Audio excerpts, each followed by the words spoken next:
సమంత చేసిన పోస్ట్ మరోసారి వైరల్ గా మారింది. సమంత చాలా సందర్భాల్లో సోషల్ మీడియాలో రకరకాల పోస్టులు చేస్తూ ఉంటారు.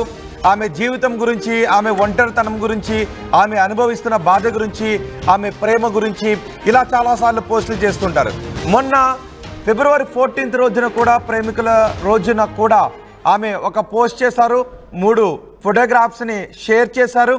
ఎవరితోనో కూర్చొని డ్రింక్స్ షేర్ చేసుకుంటున్నట్టుగా ఒక ఫోటోను షేర్ చేశారు. లవ్ సింబల్ని పోస్ట్ చేశారు. కొత్త ఆశలు చిగురిస్తున్నట్టుగా ఒక పోస్ట్ చేశారు. ఫోటోగ్రాఫ్స్ని పోస్ట్ చేశారు.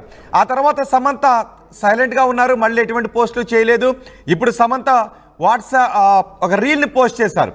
ఇన్స్టాగ్రామ్లో సమంత ఒక రీల్ని పోస్ట్ చేశారు. ఆ రీల్ వెనుక చాలా అర్థాలు ఉన్నాయి అనే చర్చ జరుగుతోంది. ఇప్పుడు మీరు ఆర్టీవీ స్క్రీన్ పైనే ఆ రీల్ని చూస్తున్నారు. 3 రోజులు సమంత ఒంటరిగా గడిపారు.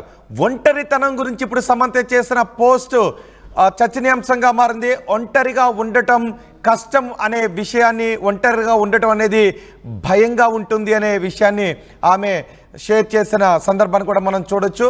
ఆమె ఒక రీల్ని పోస్ట్ చేశారు. అంతేకాదు ఆమె అభిమానులు కూడా అందులో కొన్ని క్వశ్చన్స్ అడుగుతున్నట్టుగానే ఉంది. ఒక పోస్ట్ కూడా చేశారు. వుడ్ యూ ట్రై ఇట్ అని కూడా అడిగారు. ఆమె ఒంటరిగా 3 రోజులు గడిపింది. ఎవరితోనూ కాంటాక్ట్లో లేదు. ఫోన్ను తీసుకుని వెళ్ళలేదు. తనతో తాను ఒంటరిగా గడిపింది. తనతో తాను ఒంటరిగా గడపడం కొంత భయానకంగానే ఉంటుంది అనే పోస్ట్ని చేసింది. నాగ చైతన్యతో ఆమె విడిపోయిన తర్వాత ఒంటరితనం గురించి చాలా సందర్భాల్లో ఆమె రకరకాల పోస్టులు చేశారు. ప్రేమ గురించి పోస్టులు చేశారు. బాధ్యత గురించి పోస్టులు చేశారు.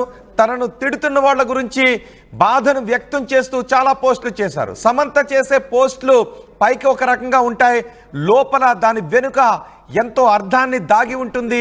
ఆమె ఎంత అంతర్మదనం చెందుతుందో, ఆమె ఎంత బాధపడుతుందో తెలియచేసే పోస్టులు అని కూడా పెద్ద ఎత్తున చర్చ జరుగుతుంటాయి.